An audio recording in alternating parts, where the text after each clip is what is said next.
He doesn't care about making society better. What he cares about is human suffering. And the more human suffering there is in the world, the happier he is. And the less there is, the sadder he is. As long as humans are spilling blood and suffering and in agony and pain, he's happy. Because that's all he really cares about. It has to be. It literally has to be. Because everything else that he thinks about and everything else that he pushes only makes society worse. Okay? If you're alive at the moment, more likely than not, you know about countries. And if you're an American, you probably know about country, ours, the United States, which is also known as the only country in the world to ever exist, the biggest and the best one. It's an incredible thing. But also on the left here, we love to look at other countries when it comes to specifically things that we could possibly doing different, or and examples for ways that we could run society that are good and or bad, right? I look at Saudi Arabia and I think about how that's not a way to run a country, because personally, I'm not a huge fan of crucifixion. Or we could look at somewhere like Denmark or Sweden and go, hey, it's pretty cool that they don't have that many cars and they have walkable infrastructure, right? Things along those lines. And recently, one country that's come up into the news and has gotten people talking has been Singapore. The city-state Singapore on the edge of Malaysia, halfway across the goddamn world, has gone viral for their airport. So take a look at this. Look at this. Look how crazy. Look how crazy this is. That's so wacky. Look, I have no clue what this is, but I'd imagine it's cool. Wait, I think there are people in that. And they're moving? And it's not a car? That's crazy. They have a whole waterfall in the middle of the airport. It's dripping, it's vibing. They got real trees and everything. It's a cool place. Typically in the States, we only reserve this type of money for infrastructure that has to do with our sports, to keep our sports team in the city, and not like I don't know, infrastructure for other human beings to do things other than play a ball. But whatever, I guess.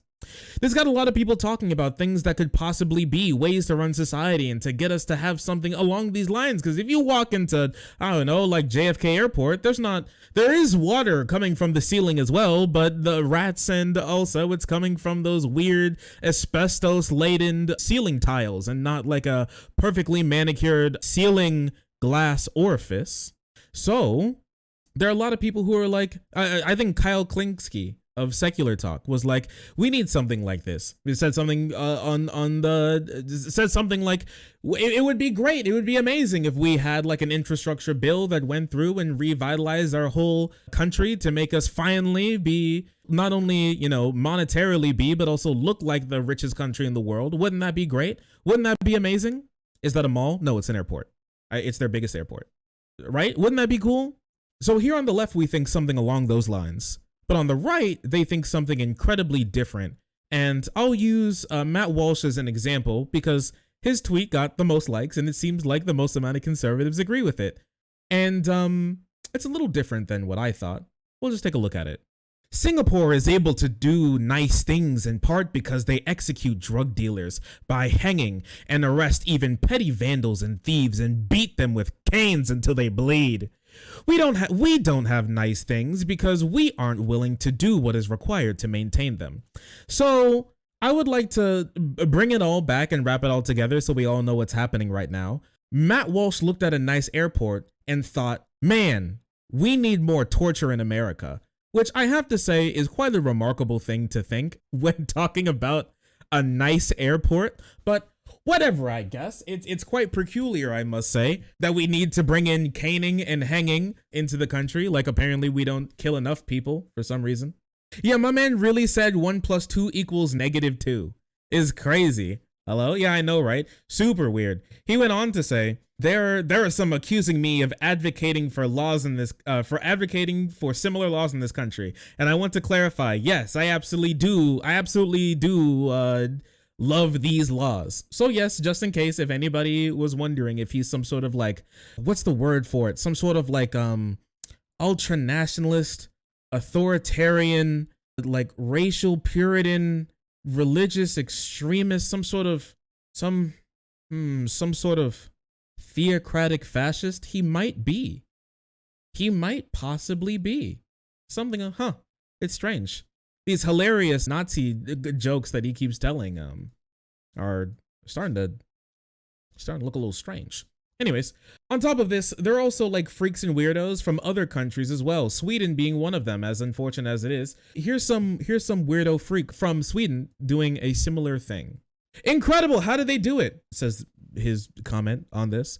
Japan created something incredible in Tokyo, a bustling, walkable metropolis with a world-leading public transport system relatively unencumbered by the entrenched problems of crime, pollution, homelessness, and inequality that plague other giant cities. Now, here on the left, we could think to ourselves, yo, there are many incredible things that Tokyo specifically and Japan has done to lead to something like this. I think it's definitely possible. This Sweden guy was thinking to himself, how possibly could Japan have nice things? And he thought, the reason is race. It has to be race. That's why they have nice things, because more race equals bad things and less race equals good things, because I am very smart and a normal person. And just in case this wasn't enough for you to think that that's actually what they're saying, oh, whoops, that's wrong. That's the wrong one. They came out and just said it themselves. It's an ethno-state and they put their people first. Years ago, I spent 3 months in Japan, says the racist. Incredible. Yes, 1 + 1 again equals B. Yes. Very strange. But this is on, but I would like to talk about this, and there are more things that we're going to be talking about. I would like to talk about this specifically because of something incredible that I see from not only like right-wing people, from just people in general, right? A lot of people, it happens in Europe a lot, it happens in America a lot, where we look at something that other like places and other like cities and nationalities have done throughout time, and we think that there's some sort of like magical secret ingredient or like a political secret ingredient that they've done to make themselves be that way. Or if they're not that like that, then there's something else going on, right? It's incredibly strange. But this is on top of like, let's even say like Egypt, all right? Or like Easter Island. These two things. This happens a lot with Egypt. This happens a lot with Easter Island, where we look at the things that like not white people have done, and we're like, yo! Aliens? Or yo, what magical technology have they had that they've been keeping from us, right?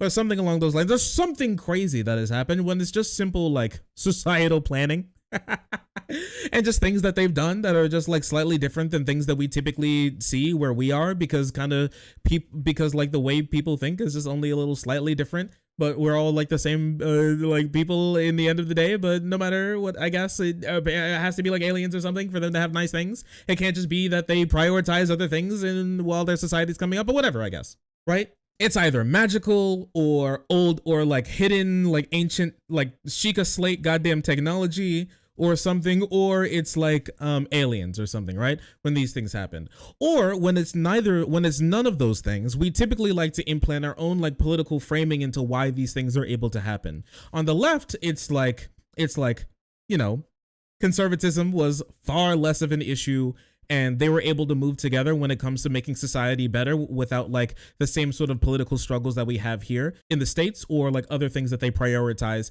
that is different from what we prioritize in our cities, our governments, our societies, right? And on the right, it's typically like, oh, they made more human beings suffer, and that's why they have nice things, is because the more suffering you add into society, the better society becomes.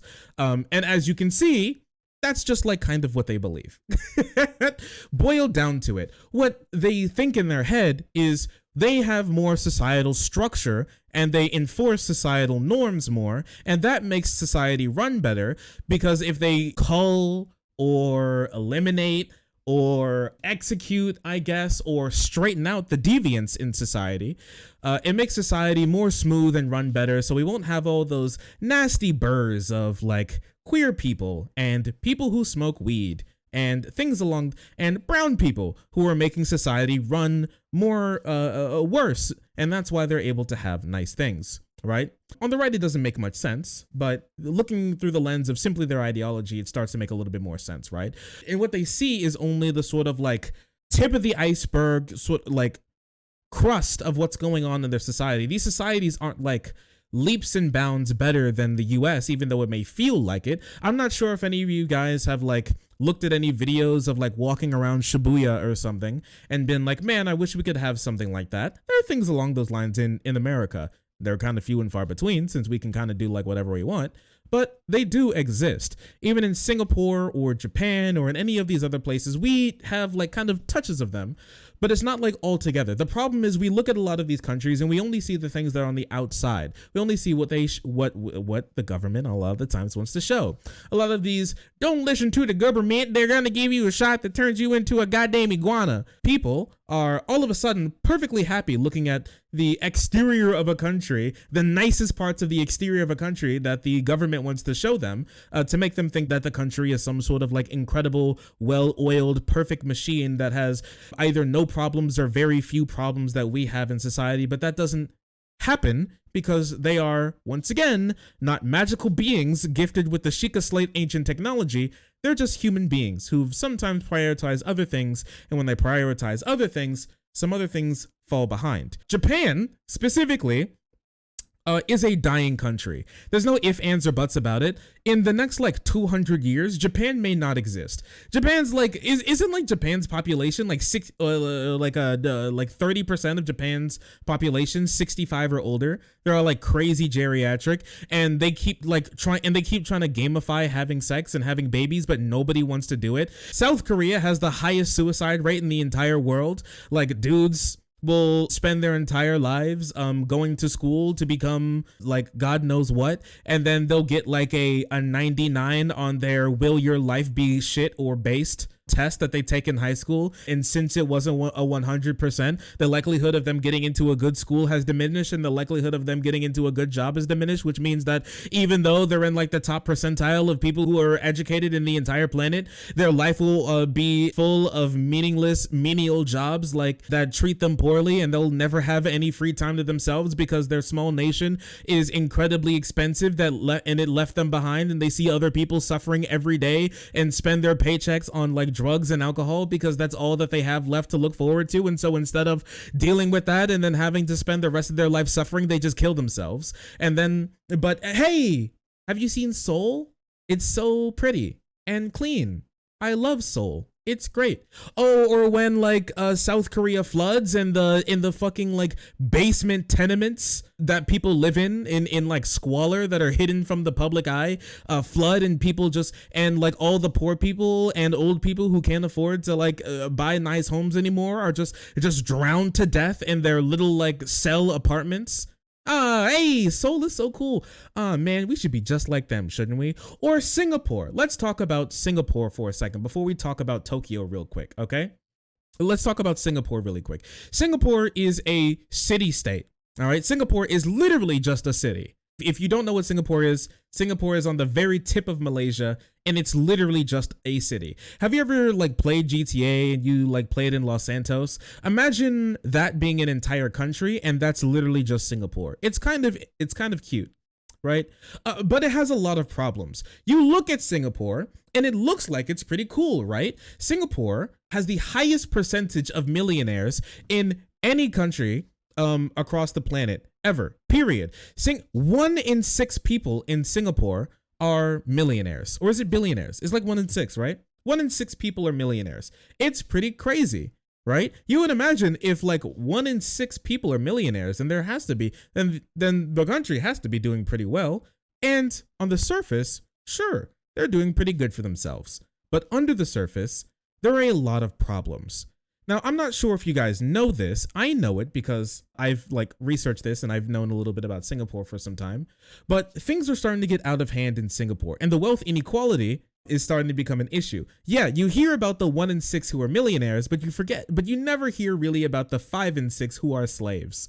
Now, in Singapore, young people, we've seen it here in the States, but to a lesser degree, have started to be kind of priced out of the entire market. Now, not entirely, mostly because things like Matt Walsh would call socialism, communism cringe, help prop some people up and stopping them from falling into complete abject poverty. Like the one thing that I know Matt and these other guys would definitely hate, which would be the fact that in a lot of the apartments and all of the massive apartments that you see like peppering the skyline in Singapore are not owned by businesses. They're owned by the government, and people pay rent to the government. They rent out for, it may be your house, but you don't own anything. You know, if we implemented what they have in Singapore here, they wouldn't be like, oh my gosh, finally my white ethno-state utopia. They'd be like, holy crap, this is literal 1973. I've read the book, the book by George Ornbachel. It's about when the government does stuff. It's crazy, right?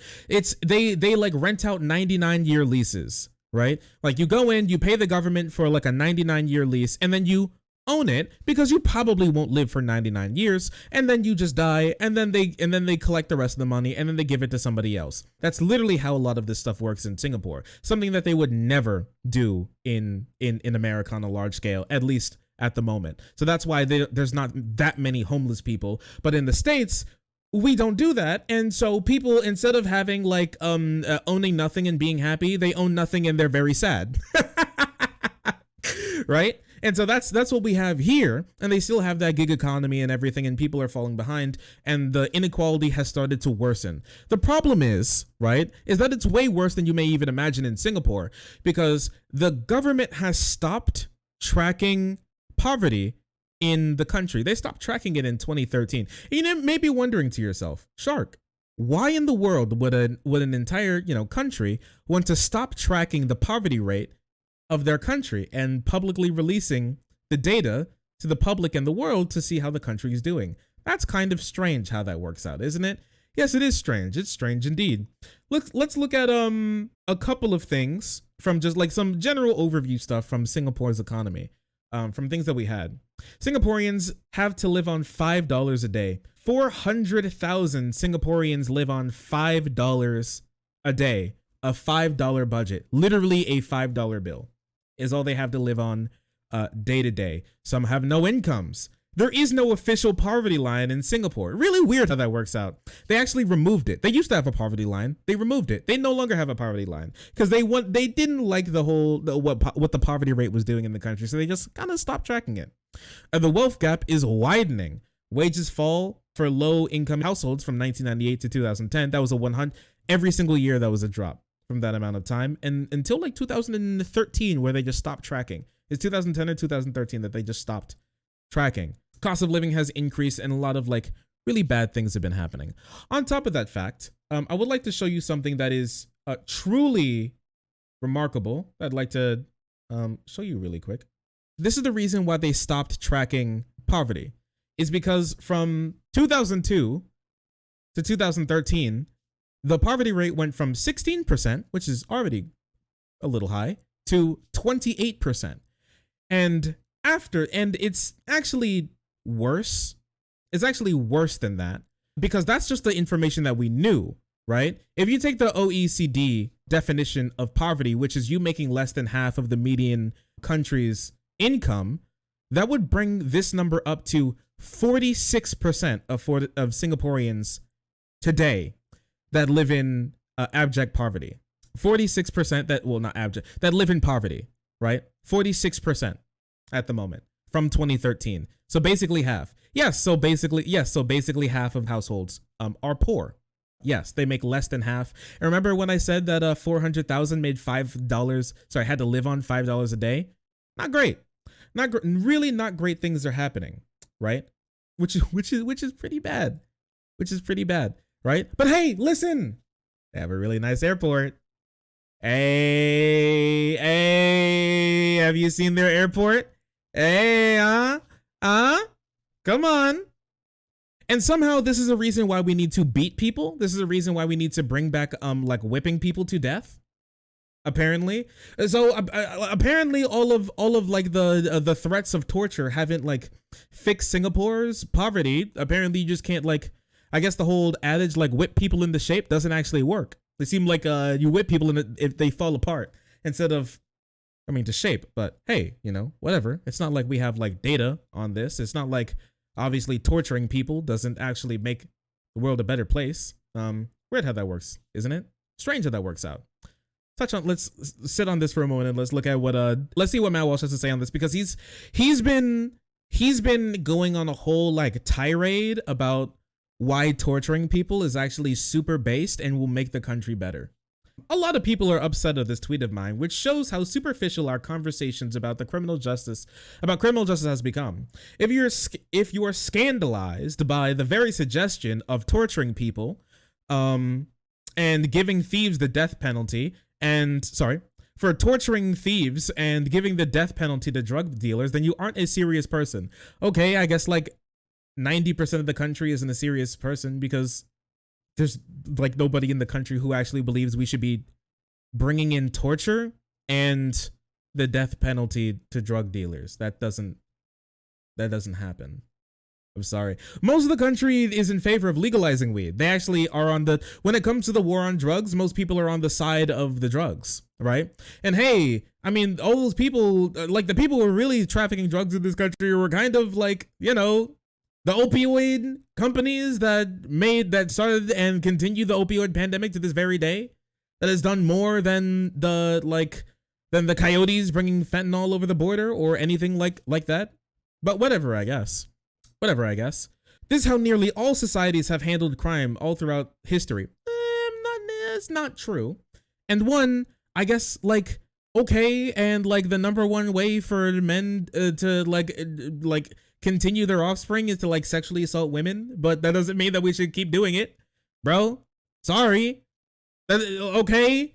And most societies failed. You know that, right? Most societies fell apart and failed and did not like continue on into infinity. Actually, all of them have failed at some point in time and then tried again and picked themselves up from the pieces. It's kind of wild how societies have gotten more stable the more we phased out torture and just murdering people. It's crazy how that works out, right?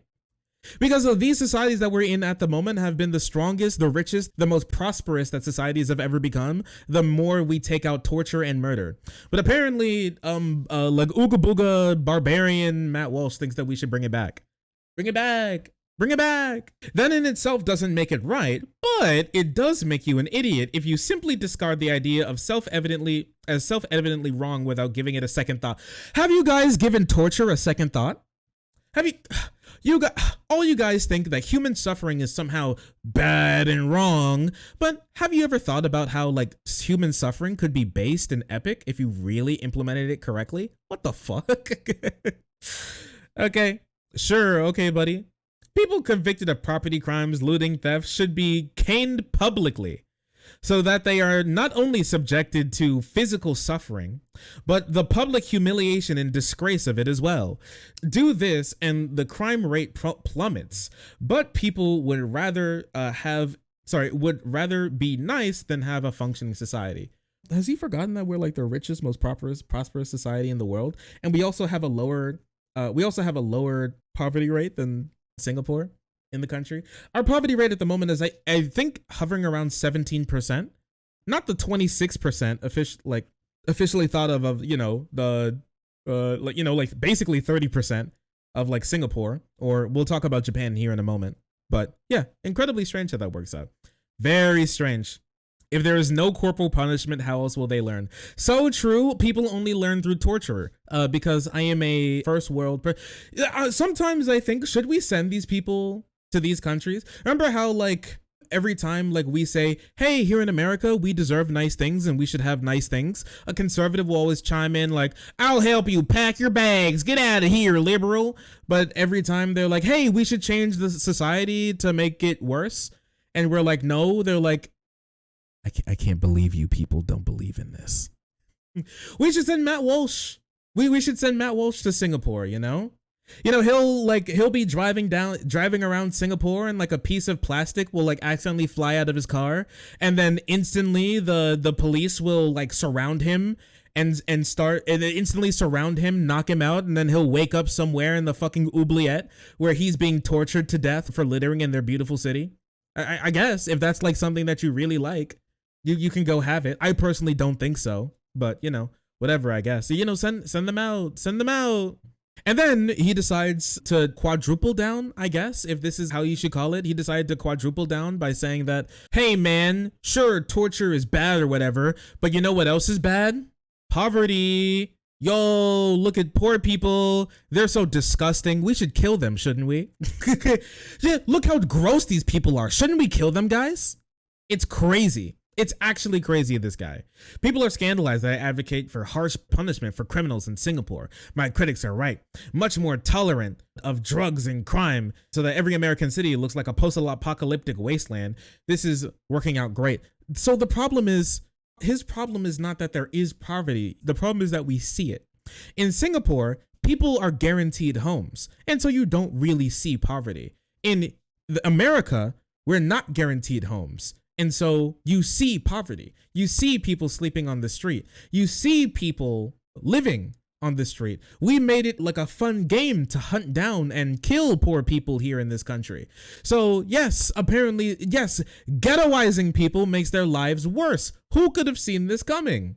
Who could have possibly seen this? But all of the solutions that would make this work better, which would be subsidized cleaning up the streets, subsidizing housing so everybody who is poor has guaranteed a house, guaranteed jobs, guaranteed healthcare, guaranteed mental health care, so they won't have to worry about like getting addicted. And if they do, there are places where they can be better. Places like they never want to pull anything like Puerto Rico, which doesn't hang drug dealers or torture them. They arrest them, but then they treat the people who are actually suffering from drug usage, they treat them like human beings, and they have safe injection sites. The same safe injection sites that conservatives want to say are communist propaganda and will only make people more drug-laden, even though there's data proving that it doesn't do that and it helps people become better.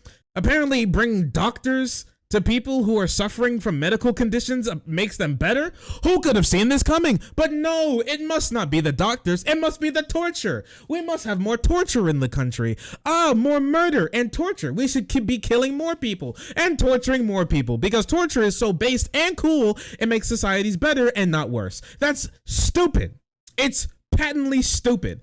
Torturing all these people would not make them now like multimillionaires, okay? Torture isn't separating these people from being like active members of society to people living on the street. From, people living on the street to active members of society, okay? And it doesn't happen. He doesn't care about making society better. I want you to remember this. He doesn't care about making society better. What he cares about is human suffering. And the more human suffering there is in the world, the happier he is. And the less there is, the sadder he is. As long as humans are spilling blood and suffering and in agony and pain, he's happy. Because that's all he really cares about. It has to be. It literally has to be. Because everything else that he thinks about and everything else that he pushes only makes society worse.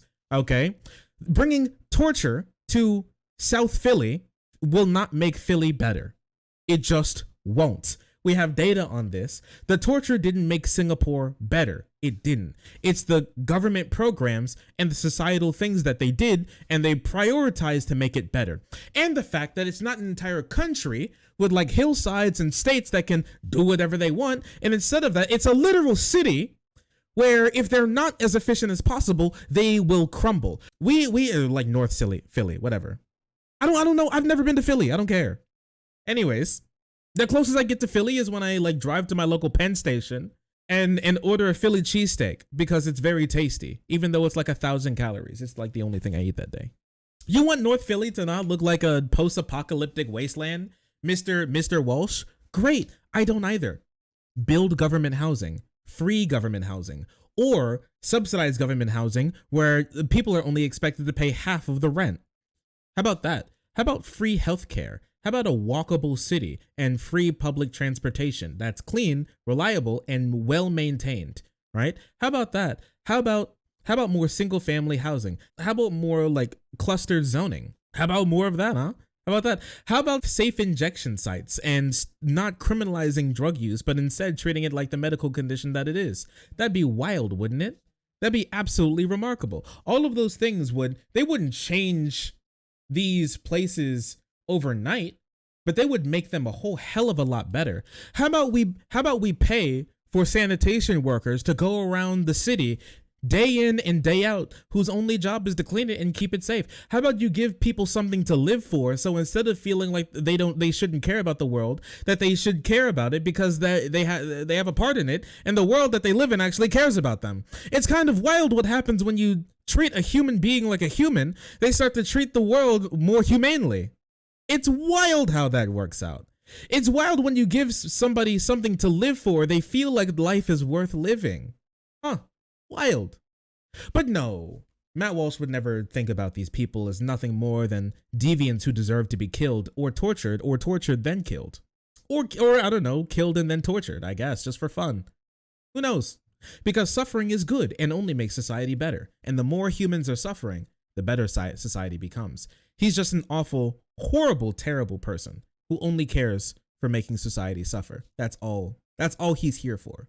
That's all he is. And that's why we have to fight against him and people like him, because many people agree with him. And I'm so glad that the founding fathers that these people try to say are so incredibly amazing and are a gift to the world that that white people have so magnanimously given, had the hindsight to understand that insane people like Matt Walsh will exist, and insane people like Matt Walsh must be stopped.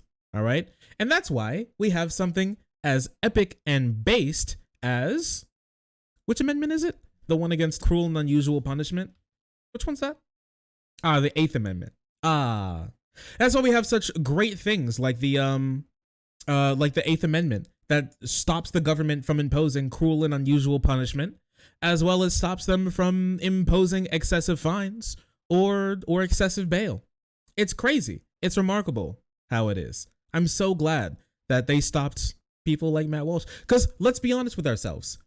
The country that the founders wanted to make is absolutely antithetical to the world that Matt Walsh wants to live in, right? We live in a democratic republic where fairness, liberty, and freedom are things that we enshrine and we would love to work for. He is a theocratic fascist who believes that human suffering will make society better, who believes that making sure that people are in line is more important than making sure that people are happy, who makes sure that things like vanity projects like nice airports are more important than the underlying things of society that make them better, and thinks that more human suffering makes societies better because other societies had human suffering and they were cool, I guess, and they had cool statues, and now we have furry porn, and that's so much worse than marble carvings because apparently nobody carves marble anymore, and women born after 1995 can't cook. So yeah, incredibly curious how that works out, right? Incredibly strange. And this isn't even like that, right? Right? Now, after that, since we're done with that, let's get back to the freaks who think that we should be more like Japan. And instead of them meaning, high-speed rail and good housing and healthcare, they mean kill all brown people or kick them out or something, I guess. Do whatever it takes to make sure that we get rid of them.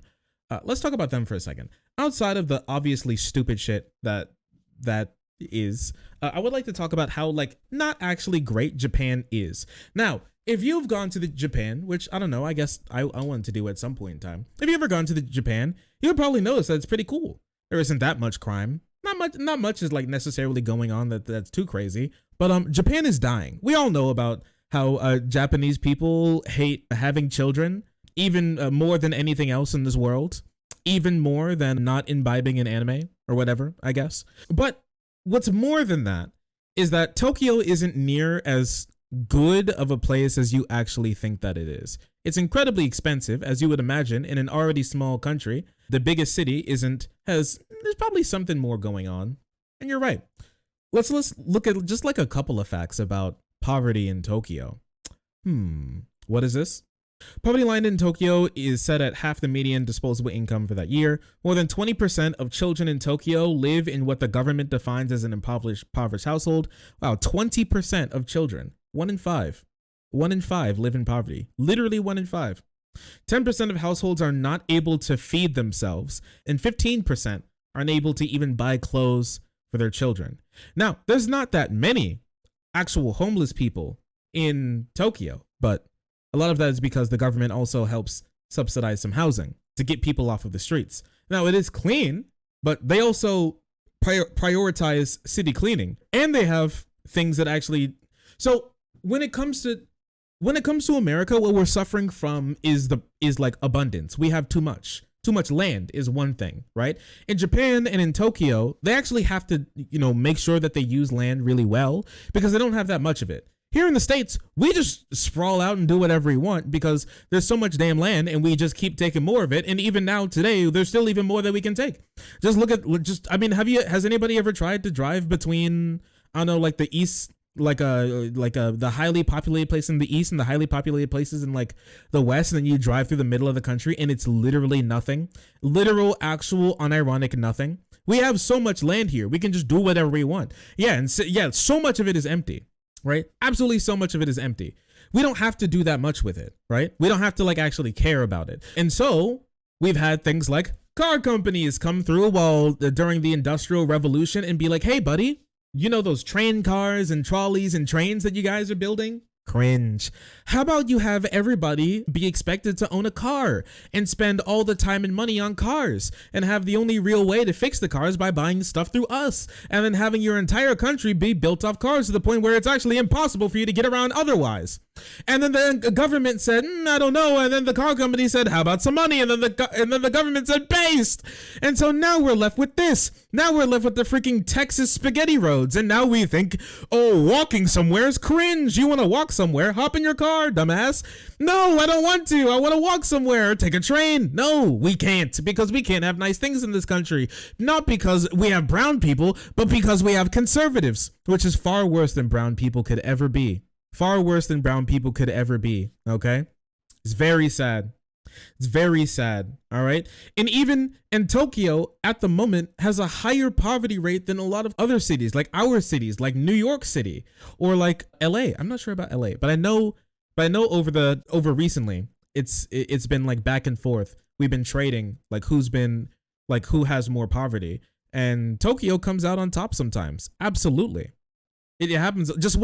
Please, bro, just one more lane, brother. I promise we can fix this traffic. All we need is one more lane, dude. It's been 60 years, and if we had another lane, things would be so much better. Can you imagine all the traffic we could have if we just do one more lane? Just one more bulldozed park, bro. Please, just one more destroyed forest walkway. All we need is one more, and everything will be better. I promise, please. No more. We need less lanes. We need less parking spots. Okay. There's a reason why Midwest cities look like they got hit with a nuke, and Nagasaki looks pretty cool these days. Okay. It's about things that they cared about. I swear, you show like a Japanese person, like your average Midwestern city, and they'll be like, oh, you guys look like you got it. Like people will think that the U.S. Air Force was like practicing nukes on like on like our like Midwestern in like cities and suburbs before they got a taste. It'd be crazy, dude. It'd be remarkable. They look terrible. Well, they have like actual landmarks. We have McDonald's. And that's not because we have too many brown people. It's because we don't care about making our places look nice, or care about having walkable cities, or care about having cleanliness. We just don't.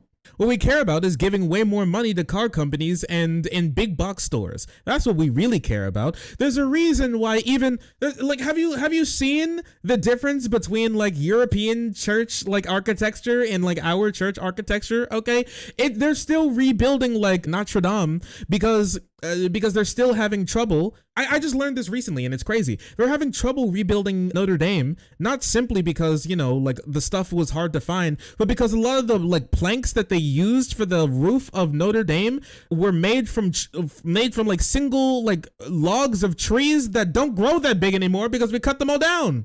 Our trees literally just don't grow that big anymore because we've cut literally all of them down. It's crazy. And on top of that, like our churches today in the States look like freaking big box stores, and their churches over there look like look like Elden Ring cathedrals, you know? We just look terrible because we just don't care, right? But it's not because we have too many brown people, or not because we're not torturing people hard enough, okay? This is why I compare a lot of conservatives to like cavemen that need to be like done away with. Okay, they just need to be like forgotten about. They're simply that. All they care about is suffering, and the more suffering there is, the happier they are. That's it. If society stayed the same but there was more suffering, Matt Walsh would be happy. Be honest, you know that's a fact. If we tortured people harder but society didn't change, Matt Walsh would genuinely be smiling because he loves the torture. He loves the bloodshed. He is simply just kind of a demon, okay?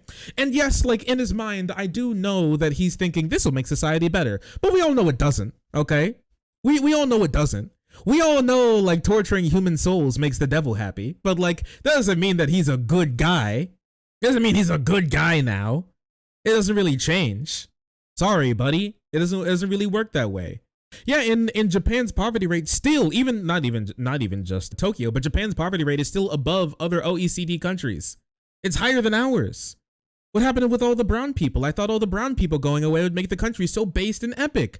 Wait a second. You're telling me tourist propaganda from the Japanese government doesn't talk about the crippling poverty that the country's in due to its worsening inequality? Really? You're telling me Squid Game was more than just a funny Netflix special that I got to watch in my spare time? Really? You're telling me there was a story to that? What? That's crazy. Nobody told me this. You're telling me anime lied? Sorry, buddy. Sorry, bucko. But it seemed like the Japanese government isn't always completely accurate with what they have to say about the country. Crazy how that works out. It's crazy how that works out. But Shark, have you considered homogenous societies? Yeah, and homogenous societies aren't even that great.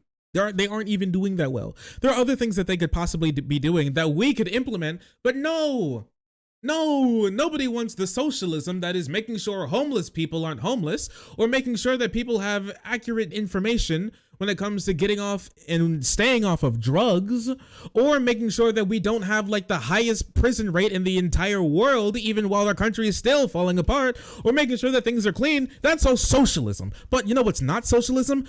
Torture, killing people, and genociding minorities, because that's based, and that'll make society cool.